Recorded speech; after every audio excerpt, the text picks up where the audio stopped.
Hey everyone, I'm going to show you how you can rent movies on YouTube TV. So if you want to rent any movie on YouTube TV, you can simply go to the top right corner and search for any movie that you want to watch.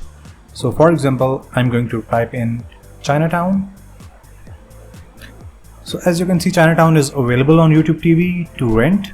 If I scroll down, it is going to show you the VOD option, video on demand. You can add that to your YouTube TV by clicking on it, and from here are the options from which you can watch it, which includes the video on demand option from YouTube TV as well, from where you can just pay YouTube TV to watch it.